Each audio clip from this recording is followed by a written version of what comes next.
गांव के बाहर पीपल के पेड़ के पास कच्ची सड़क से उठती धूल के बीच एक छोटा सा ढाबा था, जहां हर सुबह धुएं के साथ रोटी की खुशबू फैल जाती थी।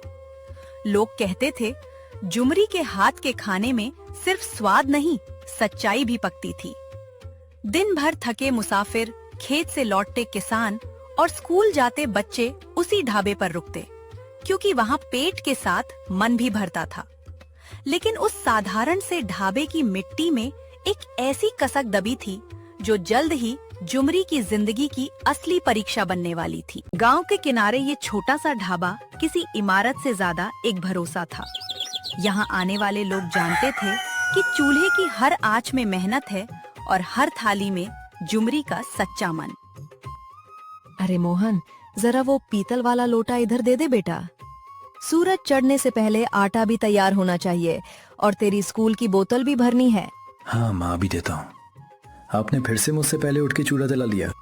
ढाबा अपने आप थोड़े ही चलता है रे, जब तक आग न जले घर का भाग्य भी कहाँ जगता है। जुमरी की सुबह दूसरों की सुबह से पहले शुरू होती थी।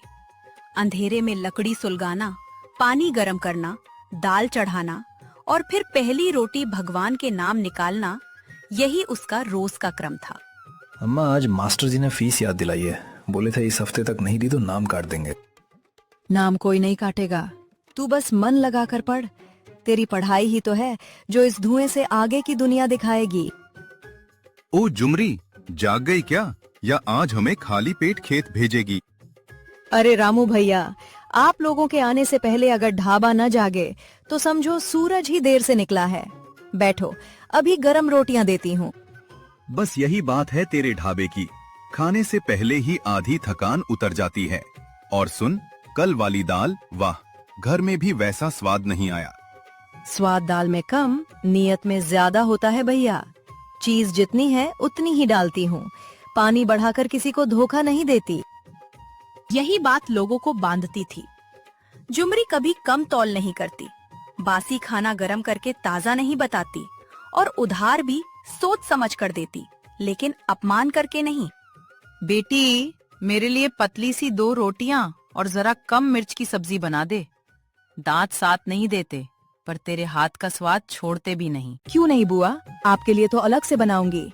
और सुनो, पहले ये गर्म पानी पी लो, गला भी ठीक रहेगा। भगवान तुझे सुख दे बेटी। आजकल पैसे लेकर खाना देने वाले बहुत हैं, पर मन से खिलाने वाले कम। बुआ, ये लीजिए। अम्मा कहती हैं गर्म पानी दवा से कम नहीं होता। पढ़ाई कैसी चल रही है रे? बड़ा होकर क्या बनेगा? ढाबा संभालेगा या शहर भाग जाएगा? मैं मास्टर बनूंगा या शायद बड़ा अफसर। अम्मा को फिर इतनी मेहनत नहीं करनी पड़ेगी। पहले चौथी की किताबें ठीक से पढ़ ले जनाब, फिर अफसर बनना। लेकिन हाँ, सपना बड़ा ही देखना चाहिए। ढाबे में पैसे कम थे, पर उम्मीद कम नहीं थी। जुमरी हर सिक्का जोड़ती, हर खर्च सोच कर करती, ताकि मोहन की कॉपी, किताब और फीस किसी तरह चलती रहे। बहन, कुछ खाने को मिलेगा? रात भर चल कर आया हूँ। जेब हल्की है मगर भूख बहुत भारी। यहाँ भूख पहले देखी जाती है, जेब बाद में। बैठ जाओ, जितना बन पड़ेगा दे देना, नहीं भी दे पाए तो दुआ दे देना। आजकल ऐसे बोल कौन बोलता है बहन? रास्ते भर लोगों ने दाम पूछे, तूने हाल पूछा। अरे भाई, पहली बार आए हो ना, इसलिए हैरान हो। यह जुमरी है। इसका हिसाब सीधा है, ईमान पहले, मुनाफा बाद में। बहुत तारीफ मत करो भैया, वरना लोग समझेंगे मैं खाने में कुछ जादू मिलाती हूँ। किसी छोटे ठिकाने की सबसे बड़ी पूंजी उसकी दीवारें नहीं, उसका नाम होता है। जुमरी ने वो नाम पसीने से कमाया था, धीरे धीरे, दिन दिन भर, बिना शोर किए। अम्मा, स्कूल का समय हो गया, मैं चलूं? लेकिन फीस का क्या बोलूंगा? सच बोलना, कहना मेरी अम्मा मेहनत कर रही है, 2 दिन की मोहलत दे दीजिए। झूठ से इज्जत नहीं बचती बेटा, सच से रास्ता निकलता है। अम्मा, आप हर बात इतनी हिम्मत से कैसे कह लेती हो? आपको डर नहीं लगता? डर तो रोज लगता है मोहन। चूल्हा बुझेगा या जलेगा, कमाई होगी या नहीं, तेरी फीस भर पाऊंगी या नहीं, पर डर को सिर पर बैठा लें तो हाथ काम करना छोड़ देते हैं। जुमरी, तेरे लड़के में चमक है, इसे पढ़ा लेना। गांव से बाहर जाएगा तो तेरा नाम रोशन करेगा। बस यही चाहती हूँ। मेरा जीवन तो इस चूल्हे के धुएं में निकल जाएगा, पर इसका आसमान साफ होना चाहिए। अगर बुरा न मानो तो एक बात कहूं। रास्ते में सुना है बाजार से कोई बड़ा ठेकेदार इस तरफ नया होटल खोलने वाला है। यहाँ गांव के मोड़ पर? फिर छोटे लोगों का क्या होगा? अगर सच है तो बात ठीक नहीं।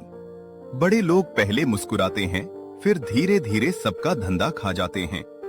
जब तक हाथ सलामत है और नीयत साफ है, मैं मेहनत से पीछे नहीं हटूंगी। पर गांव के मोड़ पर होटल? किसने कहा तुमसे? नाम तो नहीं पता, पर लोग कह रहे थे जो जगह उसे पसंद आ जाए वहां किसी और की दुकान ज्यादा दिन नहीं टिकती। जुमरी ने बात सुनकर हाथ तो चलते रखे, पर मन अचानक भारी हो गया। तवे पर सिकती रोटी की महक वही थी, सुबह वही थी, ग्राहक वही थे, पर हवा में जैसे अनजाना बोझ घुल गया था। अम्मा, मैं स्कूल से जल्दी आ जाऊंगा। अगर भीड़ हो तो बर्तन भी मांज दूंगा। नहीं बेटा, तू बस पढ़ कर आना, बाकी सब मैं संभाल लूंगी। शायद। मोहन चल पड़ा। ग्राहक खाते रहे, चूल्हा जलता रहा। लेकिन कच्ची सड़क के उस पार, धूल के बीच, कोई दूर खड़ा इस छोटे से ढाबे को बहुत देर से देख रहा था, और जुमरी की नजर अब पहली बार उस अजनबी पर पड़ी। बूढ़ा मुसाफिर जा चुका था, पर उसके शब्द जैसे धुएं की तरह जुमरी के मन में अटके रह गए थे।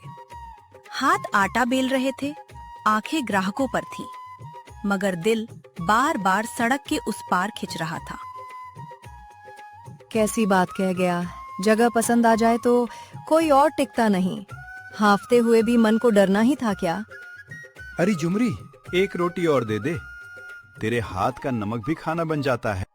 जुमरी ने मुस्कान तो दी, मगर उसकी नजर एक पल को फिर सड़क पार जा अटकी। वही आदमी अब भी खड़ा था, जैसे ढाबा नहीं, उसकी सांसें गिन रहा हो। यही है जुमरी का ढाबा। छोटी सी जगह, टूटी बेंचें, धुएं से काली दीवारें, फिर भी भीड़ यहाँ। और उधर मेरा नया ढाबा खाली। वो आदमी भैरव सिंह था, सामने बन रहे नए ढाबे का मालिक। जेब में पैसे थे, साथ में आदमी थे, पर जो चीज उसके पास नहीं थी, वही उसे सबसे ज्यादा चुभ रही थी। इज्जत और लोगों का अपनापन। अजब बात है, पेट रोटी से भरता है, पर लोग आते दिल से हैं। मालिक, शाम तक तख्ती भी लग जाएगी। आपने कहा था नाम बड़ा चमकदार होना चाहिए। जुमरी बहन, आज कुछ खोई खोई लग रही है। तबीयत तो ठीक है ना? हाँ हाँ, बस सुबह से काम ज्यादा है, धुआं आंख में लग गया होगा। तू अपने को थका मत। तेरे ढाबे की रोटी में मेहनत के साथ दुआ भी लगती है, तभी सब खिंचे आते हैं। ये साधारण सी बात भी भैरव के कानों तक पहुंची। उसने देखा, लोग जुमरी से सिर्फ खरीदते नहीं, उसे अपना समझते हैं। देख रहा है कल्लू, यही उसका असली धन है। चूल्हा छोटा है पर नाम बड़ा। जब तक नाम है, मेरा ढाबा खाली रहेगा। तो आप क्या करेंगे मालिक? आदमी की दुकान गिरानी हो तो उसकी दीवार नहीं, उसकी साख हिलाओ। लोग जहां भरोसा छोड़ दें, वहां चूल्हा अपने आप ठंडा हो जाता है। ये सोचते ही उसके चेहरे पर एक ऐसी मुस्कान आई जिसमें व्यापार कम, चालाकी ज्यादा थी। शाम अब गहरी हो रही थी, और अंधेरे के साथ उसके इरादे भी। तख्ती से क्या होगा कल्लू?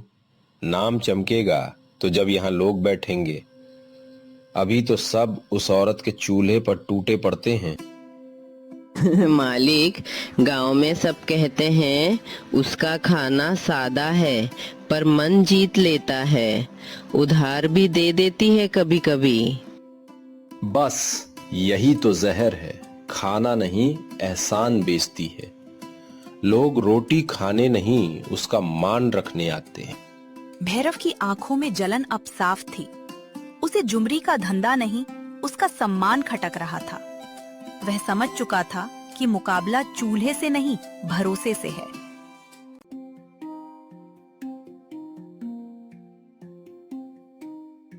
सुन, आज रात किसी से कुछ कहना मत। कल से खेल शुरू होगा, ऐसा कि लोग खुद पूछेंगे जुमरी की अच्छाई सच है या दिखावा। मालिक, कहीं बात बिगड़ गई तो? बिगड़ेगी नहीं, मोड़ी जाएगी। सच से नहीं, शक से। गांव वाले जल्दी फैसला करते हैं। शक, ये वही बीज था जो भैरव बोना चाहता था। उसे मालूम था गरीब की कमाई पर सबसे पहले भरोसे की चोट लगती है। अम्मा, मैं आ गया। अम्मा, मैं आ गया। आज मास्टर जी ने कहा मैं पहाड़ा सबसे तेज सुनाता हूँ। बस ऐसे ही पढ़, तेरी किताबें ही मेरी असली कमाई है। मोहन की आवाज ने जुमरी के चेहरे पर थोड़ी रोशनी लौटा दी, पर उसी क्षण उसे लगा जैसे किसी ने पास ही खड़े होकर उनका नाम लिया हो। अम्मा, वहाँ कौन था? कौन कौन है वहाँ? सामने आओ। हवा थमसी गई, लालटेन की लौ कांपी। सड़क के उस पार अधबने ढाबे की टीन अचानक खड़खड़ाई, जैसे किसी ने जानबूझकर उसे छुआ हो।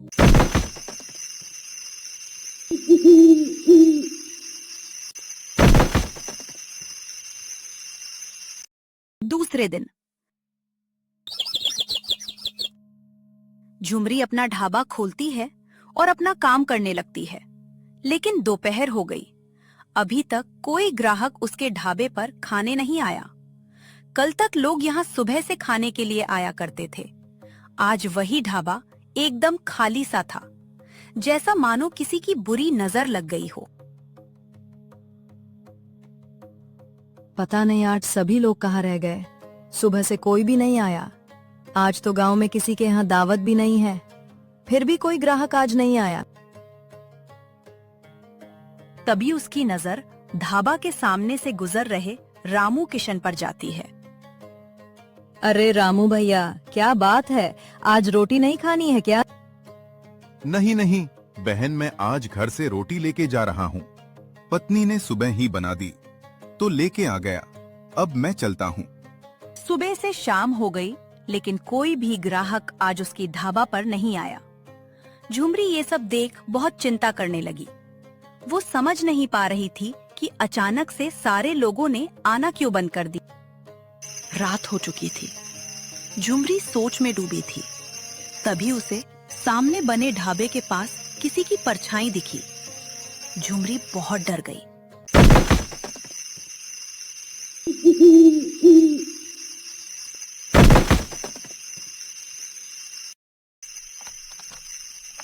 अंधेरे की उस सिहरन भरी घड़ी में परछाई का डर एक थके हुए बूढ़े यात्री के रूप में सामने आया। झुमरी ने एक पल को राहत की सांस ली, लेकिन उसके भीतर बैठा डर अभी भी जगा हुआ था। अरे बाबा, आप आइए, बैठिए। रात गहरी है, रास्ता भी सुनसान है। पहले पानी पीजिए। बेटी, पानी से ज्यादा मुझे तेरे चेहरे की थकान दिख रही है। जगह है तो बैठ जाऊं? ये भी कोई पूछने की बात है? ये ढाबा है बाबा, यहाँ भूखे और थके को जगह पहले मिलती है। मोहन भागकर मटका उठाता है। झुमरी चूल्हे में दबी आंच कुरेदती है, जैसे बुझती आग के साथ अपना हौसला भी फिर से जगा रही हो। बाहर सड़क पर 2-3 गांव वाले ठिठक कर देखते हैं, मगर भीतर आने की हिम्मत नहीं करते। बेटी, तेरे हाथ कांप रहे हैं। रात की ठंड से नहीं, मन की चोट से कांपते हाथ मैं पहचानता हूँ। अम्मा ने किसी का बुरा नहीं किया, फिर भी सब ऐसे देखते हैं जैसे हमने कोई पाप कर दिया हो। किस बात का दोष लगाया है लोगों ने? कहते हैं मेरा ढाबा अपशकुनी है, जो यहाँ खाएगा उसका काम बिगड़ेगा। कोई कहता है रात को यहाँ अजीब आवाजें आती हैं। कोई कहता है इस जगह की बरकत खत्म है। पहले राहगीर रुकते थे, गांव वाले चाय पीते थे, बच्चे हंसते थे। अब लोग सड़क पार से देखकर मुड़ जाते हैं। जैसे मेरे हाथ की रोटी नहीं बदनामी परोसी जाती हो। और तूने किसी से पूछा नहीं कि ये आग किसने लगाई? पूछा था, सबकी जुबान पर एक ही बात, हमने सुना है, पर किससे सुना, कब सुना, क्यों सुना, इसका जवाब किसी के पास नहीं। जुमरी थाली सजाकर बूढ़े के सामने रखती है। बूढ़ा बिना कोई और बात किए पहला कौर तोड़ता है। ढाबे में कुछ क्षणों के लिए बस चूल्हे की आवाज, बर्तनों की हल्की छनक और रात की हवा रह जाती है। बूढ़ा धीरे धीरे खाता रहा, जैसे हर निवाले के साथ वो सिर्फ भोजन नहीं, इस जगह की सच्चाई भी परख रहा हो। जुमरी उसकी आंखों में कोई निर्णय खोज रही थी। भोजन पूरा होते ही बूढ़ा अचानक उठ खड़ा हुआ। जुमरी और मोहन ने सोचा वह चुपचाप चला जाएगा, लेकिन वह दरवाजे की ओर बढ़ गया। बाबा, इतनी रात गए, अभी तो आराम कर लीजिए। आराम बाद में, पहले उस बीमारी का इलाज करना है जो तेरे ढाबे से बाहर खड़ी है। वो देहरी पर आकर रुक गया। बाहर खड़े गांव वालों ने एक दूसरे की ओर देखा, जैसे अचानक कोई उन्हें अंधेरे से खींचकर रोशनी में ले आया हो। अरे भैयो, दूर खड़े खड़े फैसला कर लिया क्या? आओ जरा पास आओ। जिस ढाबे को अपशकुन कहते हो, वहां का खाना मैं खाकर खड़ा हूं। बाबा, बात ऐसी नहीं है। हमने तो बस लोगों से सुना था, रात को यहाँ कुछ अजीब होता है। और कहते हैं जो यहाँ खाता है उसका काम उल्टा पड़ जाता है। कौन जोखिम ले? जोखिम? मेरे हाथ की रोटी खाना जोखिम हो गया, पर किसी की बदनामी फैलाना नहीं। एक बार किसी ने मुझसे पूछना भी जरूरी नहीं समझा। यही तो कह रहा हूं, तुम लोगों ने रोटी नहीं परखी, बस अफवाह चबा ली। सच बताओ, किसने अपनी आंखों से कुछ देखा है? भैरव सिंह ने कहा, और तुम मान रहे? बिना देखे, बिना पूछे, बिना परखे। अगर आज झूठ उसकी जबान पर है, तो कल तुम्हारे घर की देहरी पर भी आ सकता है। जुमरी, अगर बात झूठ निकली तो हमसे भूल हुई है, पर रात की आवाजें, टीन की खड़खड़ाहट। अचानक हवा का तेज झोंका आता है। लालटेन की लौ बुरी तरह कांपती है। सड़क पार अदबने ढाबे की टीन फिर जोर से खड़खड़ाती है।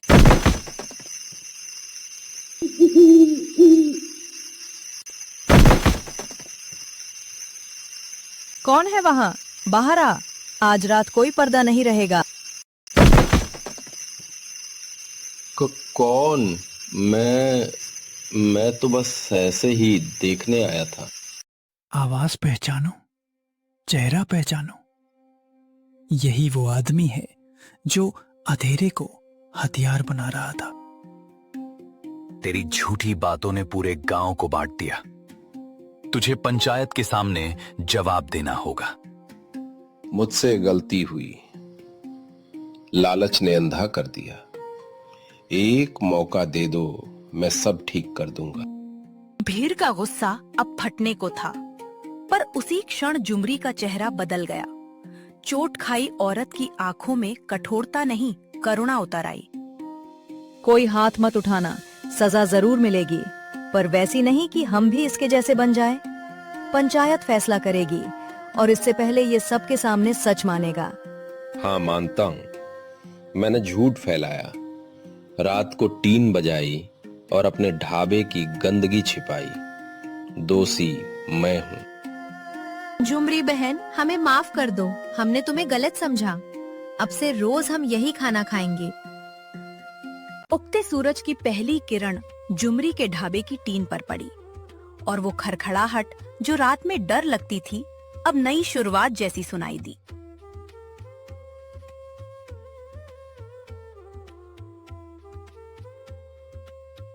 अगर आपको ये कहानी अच्छी लगी तो वीडियो को जरूर लाइक करें। ऐसी और मॉरल कहानी के लिए हमारे चैनल को सब्सक्राइब करें।